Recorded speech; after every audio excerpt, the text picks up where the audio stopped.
folded aboard the Amaterasu Express, which was on its way to Kanaiwar. I rushed onto the train as it was about to depart. At that time, the train was made up of 5 cars. All because you were fast asleep in the Lost and Found, Master. If you kept snoozing, the case would never be solved. When the train started moving, it was only 4 cars long. The 5th and final one was left at the station. And so, the culprit's scheme had already begun. Meaning Amaterasu Corporation was involved from the get-go. On the train, the master detectives were gathered together in Car 2. That was the dining car. And the culprit had already mixed a knockout drug into every drink there.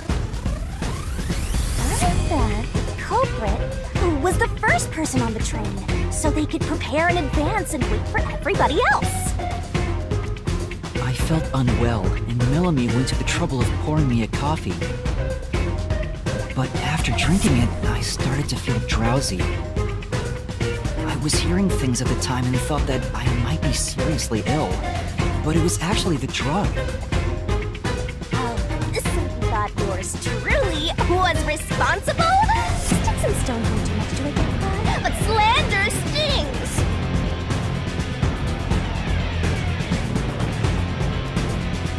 The culprit sent me off to Car 1 in order to frame me as the killer. I'm sure the culprit didn't expect you to get sick, Master, but since you look like a super easy target, they probably changed their plan and went after you instead. Once I'd left, the other master detectives must have fallen asleep because of the drugged drinks. The culprit then burned everyone to death, setting all those master detectives on fire! On purpose! What a psycho! This was when the culprit put their plan to frame me into motion.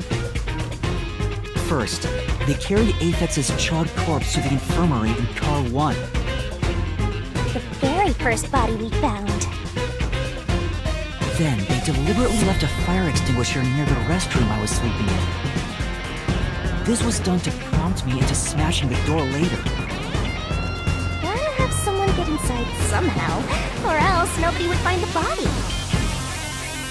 Next, the culprit entered the infirmary, locked the door, and laid down on the bed with Aphex's charred corpse. Jumping into bed with a charred corpse! And here I thought chivalry was dead! What a gentleman! I'm actually a little jealous. A knife and cushion created the red herring. Hell of a way to pretend to be dead. Furthermore, the culprit set the room on fire just as I was waking up. While you were sleeping, I felt someone come into the restroom. They must have seen you then and timed it. When I woke up in the restroom and went into the hallway, Car 1 was beginning to fill with smoke. Oh, that's some precise timing! I caught a glimpse of Zelch in the infirmary, with a knife lodged in his chest. But it didn't take long for the smoke to obscure everything. That was when the culprit took out Aphex's burnt corpse, switched places with it, and waited for me to enter the room while hiding beneath the bed. Just like a magic trick! Switching places under a veil of smoke!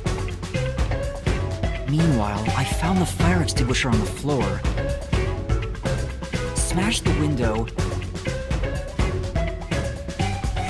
unlocked the room, and went inside. Just like the culprit planned. And that's why they left the fire extinguisher there in the first place. After the smoke cleared, I found Zelch's body, burnt to a crisp. At least, that's what I thought. The charred corpse was actually Aphex. The culprit had me completely fooled. That must have been why they picked the time-consuming method of roasting someone to death. Plus, the body was about the right size. I bolted out of Car 1 after seeing the corpse. The culprit was under the bed at that time, huh? probably laughed at you from there, but everything unfolded like they planned.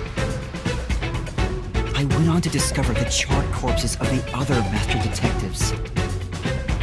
Around that time, the culprit came out from under the bed and went to the main control room in Car 1. Controlling the train from there, they detached Car 1. That caused the blackout and shaking, and the power source was switched over to the backup system. So when the train shook, was there not jiggling, my blouse? Take a guess.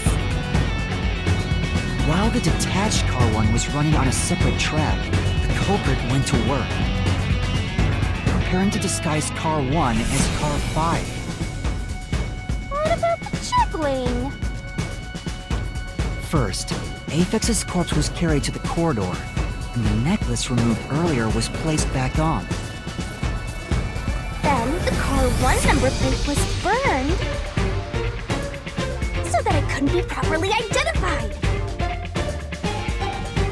With everything in place, the culprit went into the main control room, locked the door, and waited for the train cars to reconnect. Well, this time, the culprit was riding in Car 1 on the other track, right? Yeah, the train, which was only cars 2, 3, and 4 at the time, remained on course. Since we were in a tunnel, I didn't even realize Car 1 was moving alongside us. The train we were on went through the tunnel with only 3 cars. When it came out of the tunnel, the car with the culprit in it attached to Car 4. Now behind Car 4, that car became Car 5. The swap was pre-programmed into the train's automatic operating system, right? Technology sure is convenient. The culprit, riding in Car 1, attached it to the back of Car 4. That caused more shaking, but there was no blackout this time because the power supply stayed the same. Additional shaking occurred inside my blouse, but the power stayed on. After that, I mistook Car 1 for Car 5 and walked right in.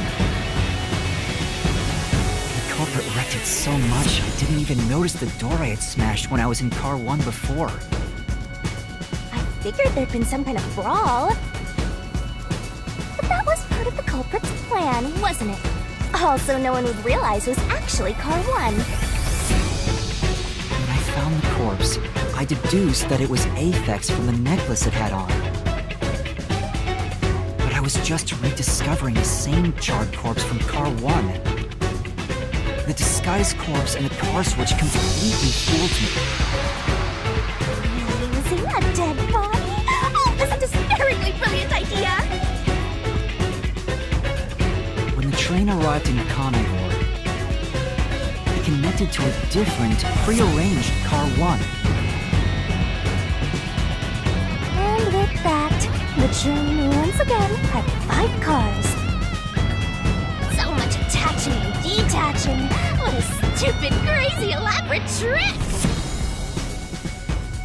The peacekeepers were lying in wait at the station. As the sole survivor, I was set up as the one responsible for the murders. And Amaterasu was in on it! That really turns me on! You mean pisses me off, right?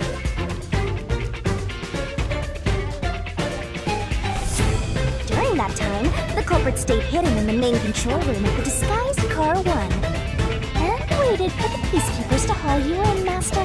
They were right there at the scene. After burning all the master detectives, the culprit faked their own death and tried to frame me as the killer. It was a cunning, cold-blooded scheme. And the evildoer who committed these countless contemptible crimes is none other than...